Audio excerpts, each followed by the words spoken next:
नमस्कार साथियों, स्वागत है आपका अपने यूट्यूब चैनल सिलेक्शन स्ट्रीक में। आज के इस वीडियो में हम जीके जीएस के टॉप 50 क्वेश्चन यानी 50 महत्वपूर्ण प्रश्न जो एग्जाम में बार बार पूछे जाते हैं उनको कवर करने वाले हैं। तो आप किसी भी कम्पिटेटिव एग्जाम की तैयारी कर रहे हो, एसएससी, रेलवे या स्टेट या बैंक या यूपी के कोई भी एग्जाम हो, तो आपके लिए सेशन काफी महत्वपूर्ण होने वाला है। तो बिना वीडियो को स्किप करे लास्ट तक देखना है इसको। अगर चैनल पे पहली बार आए हो तो चैनल को सब्सक्राइब कर लेना, ऐसा मैं नहीं बोलूंगा। आपको ये अच्छा लगता है वीडियो तभी आप सब्सक्राइब करो, लाइक करो, अच्छा नहीं लगता है तो मत करना। तो चलिए इस क्लास की शुरुआत करते हैं। सबसे पहला प्रश्न है, बिहार का प्रसिद्ध हरिहर क्षेत्र यानी सोनपुर का जो मेला है वो बिहार के किस क्षेत्र में मनाया जाता है? तो इस क्वेश्चन में ही इसका हिंट छुपा हुआ है। बिहार का प्रसिद्ध हरिहर मेला तो ये बिहार में ही मनाया जाएगा। ऐसा प्रश्न एग्जाम में कई बार पूछ लेता है, आसान प्रश्न जिसमें हम लोग अपना समय लगा देते हैं। तो इसीलिए मैं इस प्रश्न को लिया था कि आपका ध्यान केंद्रित हो सके इस चीज पे।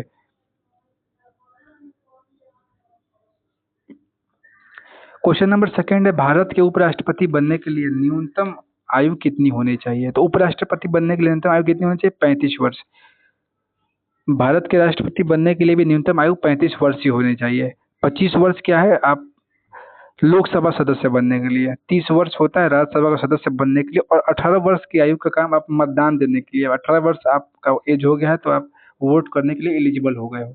ऑप्शन नंबर इसका सी करेक्ट हो जाएगा। क्वेश्चन नंबर थर्ड है, अंतिम मुगल बादशाह कौन था? तो बहादुर शाह द्वितीय यानी जिसका उपनाम जफर था, इसका मतलब उपनाम, इसको जफर कहते थे, अंतिम मुगल बादशाह था। मुगल साम्राज्य की स्थापना किसने की थी? बाबर ने की थी। 1526 में पानीपत के प्रथम युद्ध में इब्राहिम लोदी को हराकर बाबर ने मुगल साम्राज्य की स्थापना की थी। क्वेश्चन नंबर फोर्थ है, भूटिया जनजाति मुख्य रूप से किस राज्य में पाई जाती है? तो ये भूटिया जनजाति है सिक्किम राज्य में पाई जाती है। जनजाति से ही प्रश्न बनते हैं एग्जाम में कई बार। क्वेश्चन नंबर 5 है, आज दोस्तों सिखों के 10वें गुरु कौन थे? तो गुरु गोविंद सिंह जो थे वो सिख के 10वें गुरु थे और अंतिम गुरु भी थे। गुरु नानक देव को इसका संस्थापक माना जाता है यानी प्रथम गुरु गुरु नानक देव। क्वेश्चन नंबर 6 है, स्वतंत्रता से पूर्व काले पानी के नाम से प्रसिद्ध जेल कहाँ स्थित है? तो आप लोग फिल्म में भी देखेंगे काले पानी का सजा, काले पानी का जेल, काला कोठरी, अंडमान और निकोबार द्वीप समूह में है। ऑप्शन नंबर सी करेक्ट हो जाएगा। क्वेश्चन नंबर 7 है हमारा, पतेती और नौरोज त्योहार किस धार्मिक समुदाय द्वारा मनाया जाता है? तो ये पारसी समुदाय द्वारा मनाते हैं। ऑप्शन नंबर सी करेक्ट हो जाएगा। क्वेश्चन नंबर 8 हमारा बोल रहा है, गीत गोविंद पुस्तक के लेखक कौन है? पुस्तक और लेखक काफी महत्वपूर्ण होता है, तो इसके लेखक कौन है? जयदेव है। ऑप्शन नंबर 1 करेक्ट हो जाएगा। आज का 9वां प्रश्न है दोस्तों, गारो खासी और जयंतिया पहाड़ियां मुख्य रूप से कहाँ पाई जाती है? तो ये तीनों मेघालय मेघालय की पहाड़ियां है, गारो, खासी और जयंतिया। और मेघालय खासी जो पहाड़ियां है विश्व में सबसे अधिक वर्षा मतलब मेघालय में होती है। यह पूछता है प्रश्न कि विश्व विश्व में सर्वाधिक वर्षा किस क्षेत्र में होती है? तो मेघालय में होती है। क्वेश्चन नंबर 10 है दोस्तों, बांग्लादेश में गंगा और ब्रह्मपुत्र की संयुक्त धारा क्या कहलाती है? तो इसको मेघना के नाम से जानते हैं। पद्मा किसे कहते हैं? जो गंगा बांग्लादेश में प्रवेश करती है उसको पद्मा कहते हैं, और इसकी संयुक्त धारा पूछता है उसको मेघना बोलते हैं। क्वेश्चन नंबर 11, लोकसभा का सदस्य बनने के लिए न्यूनतम आयु कितनी होनी चाहिए? तो आपको न्यूनतम आयु 25 वर्ष होनी चाहिए, आपको पता हो गया। 21 वर्ष क्या है? पंचायती राज चुनाव लड़ने के लिए, नगर पालिका के लिए आपको 21 वर्ष की आयु होनी चाहिए न्यूनतम। और 18 वर्ष और 30 वर्ष पे चर्चा हम लोगों ने पहले ही कर चुका है। क्वेश्चन नंबर 12 है, भारतीय राष्ट्रगान को उसके हिंदी संस्करण में कब अपनाया गया था? तो हिंदी संस्करण में 24 जनवरी 1950 को अपनाया गया था। ऑप्शन नंबर सी करेक्ट हो जाएगा। क्वेश्चन नंबर 13, भारत का लौह पुरुष यानी आयरन मैन किसे कहते हैं? तो सरदार वल्लभ भाई पटेल को लौह पुरुष कहते हैं। 14वां प्रश्न है, अकबरनामा का लेखक कौन है? तो इसका लेखक खुद अकबर नहीं है, इसका लेखक कौन है? अबुल फजल। ऑप्शन नंबर सी करेक्ट हो जाएगा। क्वेश्चन नंबर 15, प्रसिद्ध अंबुबाची मेला किस मंदिर से जुड़ा हुआ है? तो अंबुबाची मेला किस मंदिर से जुड़ा हुआ है साथियों? कामाख्या मंदिर। कामाख्या किस राज्य में है? तो ये राज्य पूछता है तो असम राज्य में, असम राज्य में है। आप जाओगे तो गुवाहाटी के नजदीक जगह है कामाख्या मंदिर।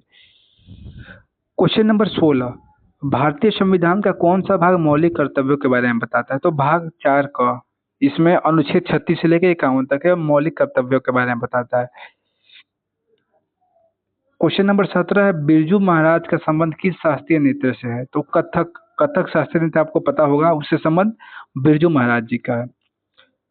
क्वेश्चन नंबर 18 है, सत्रिया किस राज्य का प्रसिद्ध शास्त्रीय नृत्य है? जो सत्रिया है असम का है शास्त्रीय नृत्य, असम का। ऑप्शन नंबर बी करेक्ट हो जाएगा। क्वेश्चन नंबर 19 है, भारतीय संविधान का कौन सा अनुच्छेद अस्पृश्यता यानी अनटचेबिलिटी के अंत से संबंधित है? तो अनुच्छेद 17 अस्पृश्यता का अंत कहता है।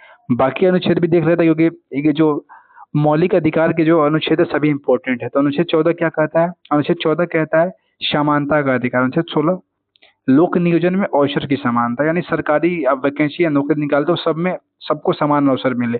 अनुच्छेद 18 क्या कहता है? उपाधियों का अंत, यानी व्यक्ति विशेष खुद से उपाधि नहीं ले सकते या राज्य किसी को उपाधि नहीं दे सकता है आपको, यानी एजुकेशन या कुछ आप देश के लिए उपाधि देते हो उसको छोड़ के आप उपाधि नहीं ले सकते हो। जैसे डॉक्टर आप ले रहे हो तो डॉक्टर निशांत या डॉक्टर सतीश ऐसे के ले सकते हो अगर आप एजुकेशन के थ्रू लेते हो, या कोई आपको पुरस्कार मिलता है उसके थ्रू, आप अपने खुद से नहीं ले सकते हो साथियों। क्वेश्चन नंबर 20 है, काजीरंगा राष्ट्रीय उद्यान किस राज्य में स्थित है? तो काजीरंगा असम। ये गेंडों के लिए फेमस है। पूछता है काजीरंगा किसके लिए फेमस है? तो गेंडों के लिए फेमस है।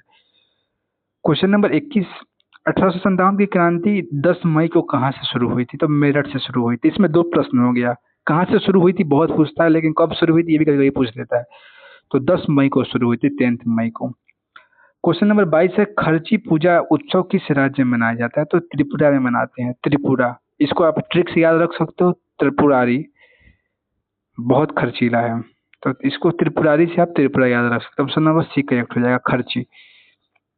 क्वेश्चन नंबर 23 हो गया, 1942 के भारत छोड़ो आंदोलन के समय भारत का वायसराय कौन था? तो उस समय कौन था? Lord Linlithgow. Lord Lithgow Bharat का वायसराय था। लॉर्ड इरविन कब था? गांधी इरविन समझौता 1932 में जो हुआ था उसमें आप देख लिया, लॉर्ड इरविन था। 24वां प्रश्न है, भारतीय संविधान का कौन सा अनुच्छेद कैग का वर्णन करता है? तो अनुच्छेद 148 में कैग का वर्णन किया गया। अनुच्छेद 76 क्या कहता है? अटॉर्नी जनरल का वर्णन, महान्यायवादी का। ऑप्शन, तो इसका ऑप्शन नंबर बी करेक्ट हो जाएगा। 25वां प्रश्न है, भारत की संचित निधि से धन निकालने पर किसका नियंत्रण होता है? तो इसका नियंत्रण संसद का होता है, व्यक्ति विशेष का नहीं होता है। प्रधानमंत्री, राष्ट्रपति और वित्त मंत्री ये तीनों व्यक्ति विशेष है, लेकिन संसद पार्लियामेंट एक समूह को दर्शाता है, सोच को दर्शाता है। तो ऑप्शन नंबर सी करेक्ट हो जाएगा।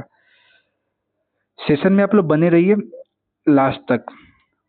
26वां क्वेश्चन है, अंतर्राष्ट्रीय श्रम संगठन इल्लो का मुख्यालय कहाँ पे स्थित है? इल्लो का मुख्यालय, तो इस प्रश्न का सही जवाब होगा जेनेवा में स्थित है। ऑप्शन नंबर सी करेक्ट हो जाएगा। क्वेश्चन नंबर 27 है, पाकिस्तान और अफगानिस्तान के बीच की सीमा रेखा क्या कहलाती है? तो इसको डूरंड रेखा कहते हैं। उसी प्रकार रेड गिल्फ रेखा भारत और पाकिस्तान के बीच की जो रेखा है, इंडिया एंड पाक, इंडिया एंड पाक।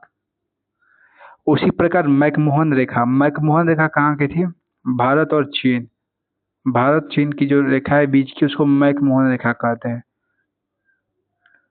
चलिए नेक्स्ट हमारा चलते हैं क्वेश्चन नंबर 28 पे। पानीपत का तीसरा युद्ध किस वर्ष हुआ था? तो पानीपत का तीसरा युद्ध कब हुआ था? 1761 में। मराठा और अहमद शाह अब्दाली के बीच में हुआ था। अहमद शाह अब्दाली की जीत हुई थी। ऑप्शन नंबर सी करेक्ट हो जाएगा। 29वां क्वेश्चन है, कर्मा पर्व किस राज्य के मुख्य रूप से मनाया जाता है? जो कर्मा है तो झारखंड में मनाते हैं। ऑप्शन नंबर सी करेक्ट हो जाएगा। क्वेश्चन नंबर 30, अंतर्राष्ट्रीय मुद्रा कोष यानी आईएमएफ का मुख्यालय कहाँ पे स्थित है? आईएमएफ, आईएमएफ का मुख्यालय है वाशिंगटन डीसी में। ऑप्शन नंबर सी करेक्ट हो जाएगा। क्वेश्चन नंबर 31 है, सगाई उत्सव भारत के किस राज्य में मनाया जाता है?